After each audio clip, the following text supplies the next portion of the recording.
What's going on, guys? It's Simo. So today I'm bringing to you my top 5 competitive budget decks for the January 2020 format. Now, yesterday I brought you my top 5 meta decks of the format, which is purely my subjective take on what I think the preliminary decks are going to be at the breakout of the format. But today I want to bring you guys a budget version because not all you guys can afford the $100 copies of Magician Souls if you want to play Spiral, which you happen to need 3 of, or if you want to play something like Heroes, you have to pay for like $120 adjusted gold or like $100 malicious bait. No, we're not about that in this video. This is all going to be about competitive budget decks that you can buy for about $100 to $150 for both the main and the extra deck. Now, I know for some of you guys that may still seem like a lot of money, but if you're talking about competitive high-tier Yu-Gi-Oh, that is only a fraction of what you have to pay in most instances. Now, speaking of which, when it comes to high-tier competitive Yu-Gi-Oh, I want to let you guys know that this weekend is the Pro Play Tour Invitational taking place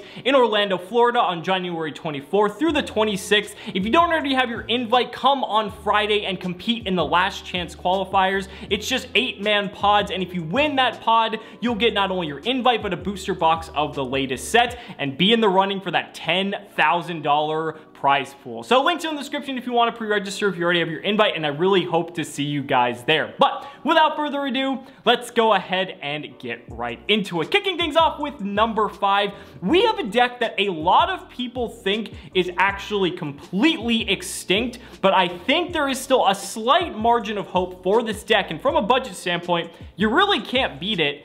It's True Draco. And I know what you're thinking. Card of Demise is at 1. Diagram is at 1. How in the hell are you supposed to play Draco with 2 of its strongest cards now on the limited list? I think there is still hope for this deck. Now, there's a few reasons for this. First of all, you can replace these cards rather easily. There's still plenty of other consistency boosters you can play in a deck like Draco. For instance, you could just pivot to something like Pot of Desires. There's so many other different routes you could go with Draco if you're freeing yourself from something like Card of Demise that it gets a little bit interesting, and there's some room for ingenuity in a deck that we've seen for the past several years. Now, the reason why I have Draco on here, again, aside from the fact that it's like dirt cheap because you don't need an extra deck to play it, when it comes to True Draco, looking at what some of the top breakout decks are going to be of this current format, when you look at decks like Altergeist and Subterror, Draco can just absolutely destroy these decks. And again, the consistency problem is going to be there because you do only have a lone copy of Diagram. But if you can figure out a way to maneuver that, maybe you just play more copies of Majesty Maiden, maybe you play Pot of Desires, maybe you play just a plethora of different options out there to experiment and kind of just engineer the entire deck as a whole, maybe there is some hope. And because of the specific matchups that Draco might face in this format, there could be a slim chance that it's actually not as bad as people think. But again, this is a competitive budget list, and so that's why I had to put it at my number 5 slot. But coming in at number 4, we have another deck that a lot of people thought got slaughtered on this past ban list, but there is still hope for this deck yet. More so than True Draco, that's for sure, and that is Endymion Pendulum. Man, when people saw that Electromite got banned and Servant went to 1, people immediately wrote Pendulum off. But I do still think there is hope for this deck, and Pendulum is one of the kings when it comes to the budget list. I think the reason I have it so low is because we don't know how Pendulum is going to fare. But even though you do have a copy of Servant at 1, you still have multiple ways to search it via Spell Power Mastery. You can just include cards like Magical Abductor. You still have offensive and defensive capabilities depending on how you devise your deck. There's certain paths you can take,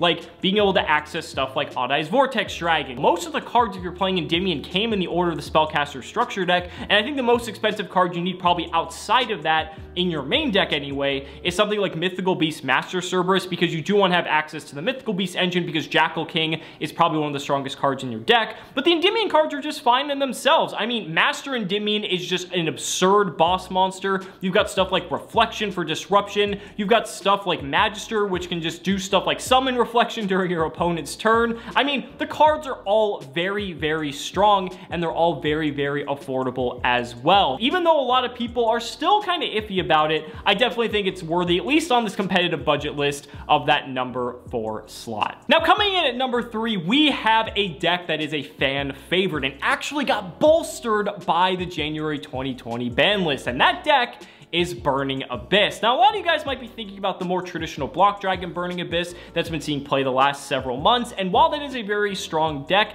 I think it's out of our price range for the purposes of this video. You pretty much need an Appaloosa for that deck, and since Appaloosa is about $90 to $95 at the time of recording this video, yeah, I think that's going to be a little bit out of our price range. However, there still is a way to play Burning Abyss on a budget, and that is by playing a Go Second Burning Abyss deck that just focuses on OTKing your opponent. This isn't the first time we've seen a deck like this. There's so many different archetypes that can essentially centralize their game plan around just Borrelsword OTKing after breaking the opponent's board, and Burning Abyss is one of them and does it quite well. The fact that you have so many level 3 extenders at your disposal to not only get to your key cards like your Cherubini, like your Dante, to further give you even more extenders, but you're able to just take all these monsters and link spam your opponent using monsters like the Nightmares and just break your opponent's board, ultimately end on a Borrelsword and just kill them in a single turn. And Burning Abyss's main deck is very, very cheap since a lot of the cards are actually low rarity and there really isn't too many expensive cards that you need to pick up for this deck. Borrelsword Dragon might actually be one of the most expensive cards in this deck at like 10 to 15 bucks. And the fact that you can just have such a strong, potent, and powerful deck that you can always guarantee going second, because, you know, not a lot of decks really like blinding second, but if you build a Go Second deck that just focuses on killing your opponent in one shot, Burning Abyss is one of the best ways to go, and that's why I had to put Burning Abyss at my number 3 slot. But coming in at number 2, we have a deck that did suffer a hit on the January 2020 ban list, but is still actually one of the cheapest decks on the market, and is very good at both going first and going second, and I'm talking about Danger Lunalight. Now, a lot of you guys might be thinking, how the hell can we afford to play Danger Lunalight? Well, if you actually look at the core for Danger Lunalight, it's relatively inexpensive, and that's because the Lunalight cards are so cheap. And then when you have the Danger component, some of the Dangers can be a little bit pricey, but actually Nessie getting hit to 1, funny enough, makes the deck a little bit cheaper. But for the most part, the Dangers, since they've been reprinted, are actually much more affordable now than they were previously. And when you look at the rest of the deck as a whole, I mean, there isn't really too much there. Yeah, you do need your Borrelsword Dragon because, again, similar to like Burning Abyss, you have a deck that can just Borrelsword OTK if you end up going second. But if you're going first, because you're playing Danger Lunalight, you have the ability to not only link spam your opponent and do some pretty cool plays that way, but you can also do stuff like have access to the rank 4 pool and make stuff like Abyss Dweller or Tornado Dragon or just a myriad of different other rank 4 options that are good against any particular matchup. Keep in mind, we're still in an open metagame and there's a lot of unknowns going on, and having a deck that can both go first and go second seems really strong. Now, yes, Danger Lunalight is a bit of a glass cannon and does suffer some inherent weaknesses now that Azathoth is banned. I think Azathoth was one of the best reasons to play Danger Lunalight in the past, but even without Azathoth, you're still able to do some incredibly powerful plays, whether you go first or go second. You just have to hope you can avoid those Nibiru's, because otherwise it might be a little bit rough. But I think the deck's looking very good, and I think a lot of people are writing it off just because of the fact that Azathoth is banned. For your money, it's one of the best decks you can get from a competitive perspective, and that's why I gave Danger Lunalight my number 2 slot. But that's gonna bring us to my number 1 competitive budget deck of the January 2020 format,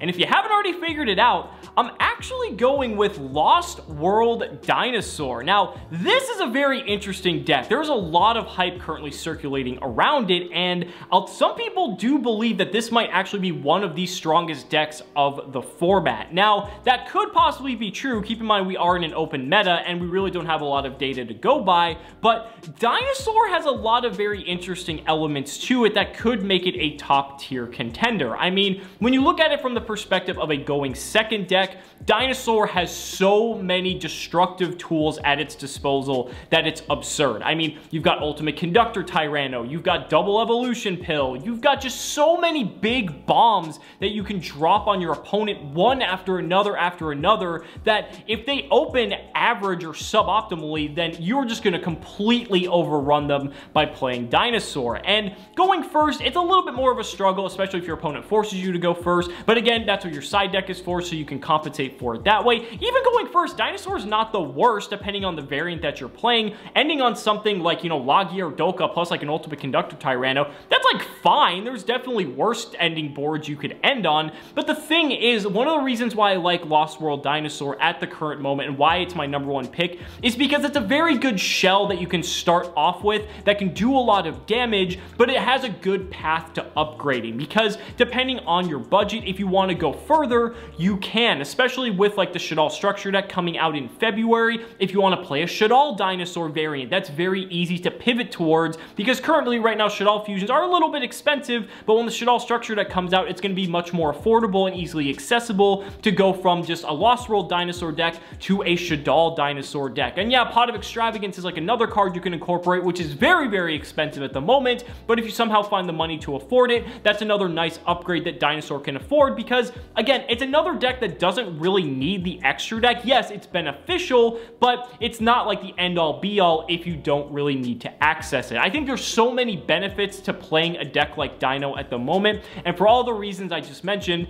that's why I had to give it my #1 spot. But guys, those are just my thoughts. Let me know down in the comments what you guys think about what your top competitive budget decks are for the January 2020 format. Again, this is all just my subjective opinion. I think all these decks are great picks if you're a budget player looking to start getting into competitive Yu-Gi-Oh! And who knows, if any one of these 5 decks actually is better than we think it is, it's only going to go up in value, so it's a pretty solid investment as well. So guys, thank you so much for watching the video. Be sure to like the video as always, subscribe to the channel for more amazing Yu-Gi-Oh! Content, and if you found this video helpful, consider supporting me on Patreon or becoming a YouTube channel member. Because just by showing your support in any way that you can, you're investing in my ability to continue bringing you amazing Yu-Gi-Oh! Content. So thanks so much again, and we'll see you next time.